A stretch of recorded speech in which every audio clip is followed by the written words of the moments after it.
ఆంధ్రప్రదేశ్ రాజకీయ క్షేత్రంలో ఎప్పుడు ఏదో ఒక సంచలనం ఉంటూనే ఉంటుంది. కానీ తాజాగా మాజీ ముఖ్యమంత్రి వైఎస్ జగన్మోహన్ రెడ్డి తెరపైకి తెచ్చిన మా వీకెండ్ రాజధాని ప్రతిపాదన మాత్రం సామాజిక మాధ్యమంలో ఒక రేంజ్లో విమర్శలకు, ట్రోల్కు గురవుతుంది. అసలు ఈ పేరు వెనుక ఉన్న పరమార్థం ఏంటో ఎవరికీ అర్థం కాకముందే నెటిజన్లు తమదైన శైలిలో పేరడీలు మొదలుపెట్టేశారు. గతంలో 3 రాజధానుల అంశంపై రాష్ట్రంలో పెద్ద ఎత్తున చర్చలు జరగగా ఇప్పుడు ఈ సరికొత్త మా వీకెండ్ కాన్సెప్ట్ వినడానికి వింతగా ఉండటమే కాకుండా క్షేత్రస్థాయిలో అమలుకు ఏమాత్రం సాధ్యం కాని ఆలోచనలు కనిపిస్తుందని విశ్లేషకులు అభిప్రాయపడుతున్నారు. సాధారణంగా రాజకీయ నాయకుల్లో ప్రజల్లోకి వెళ్ళేటప్పుడు సులభంగా అర్థమయ్యే వినాదాలను ఎంచుకుంటారు. కానీ జగన్ ఎంచుకున్న ఈ పేరు మాత్రం అటు సొంత పార్టీ శ్రేణులకు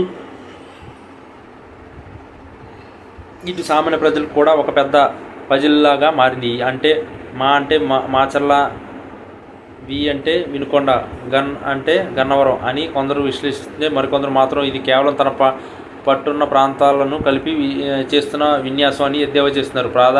ప్రధానంగా ట్విట్టర్ మరియు ఇన్స్టాగ్రామ్ వంటి వేదికల్లో ఈ అంశంపై మీమ్స్ వెలువెత్తుతున్నాయి. గతంలోనే అభివృద్ధి వికేంద్రీకరణ పేరుతో అమరావతిని పక్కన పెట్టి 3 రాజధానుల డ్రామా ఆడారని, ఇప్పుడు ఎన్నికల ఓటమి తర్వాత మళ్ళీ కొత్త పల్లవి అందుకున్నారని ప్రత్యర్థులు విమర్శిస్తున్నారు. ఒకవైపు కూటమి ప్రభుత్వం అమరావతి పనులను పరుగులు పెట్టిస్తుంటే, మరోవైపు జగన్ ఇలాంటి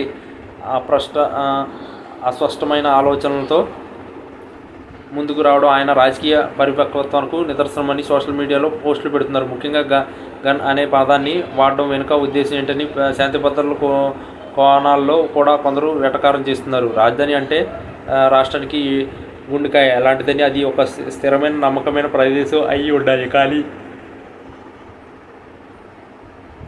ఇలా పిచ్చగా పేర్లు మార్చుకుంటూ పోతే పెట్టుబడిదారులు రాష్ట్ర వైపు చూడడానికి భయపడతారని మేధావులు హెచ్చరిస్తున్నారు. నిజానికి జగన్ తన హయాంలో కూడా ఇలాంటి వినూత్న పేర్లతో పథకాలను ప్రవేశపెట్టారు. కానీ రాజధాని లాంటి సున్నితమైన అంశంపై ఇట్లాంటి ప్రయోగాలు చేయడం ఎప్పుడు ఆయన్ను రివర్స్ కొడుతుంది. ఈ ట్రోల్స్ తీవ్రత ఎలా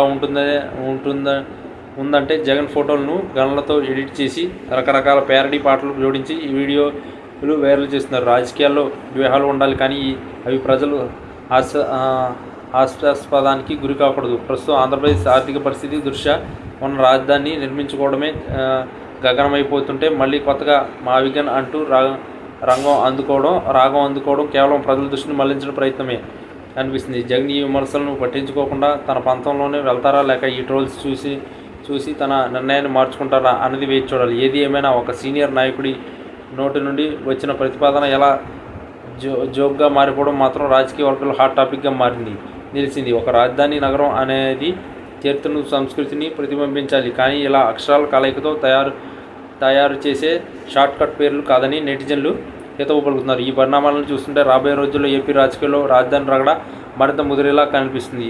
జగన్ అనుచరులు మాత్రం దీన్ని సమర్థించినప్పటికీ సామాన్య జనం మాత్రం ఈ మా వీకెండ్ ఐడియాను ఒక కామెడీ ఎపిసోడ్ లాగానే చూస్తున్నారు. చివరకు ఈ పిచ్చ ట్రోల్స్ జగన్ ప్రతిష్టను మరింత దిగజార్చేలా ఉన్నాయనడంలో ఎట్లాంటి సందేహం లేదు.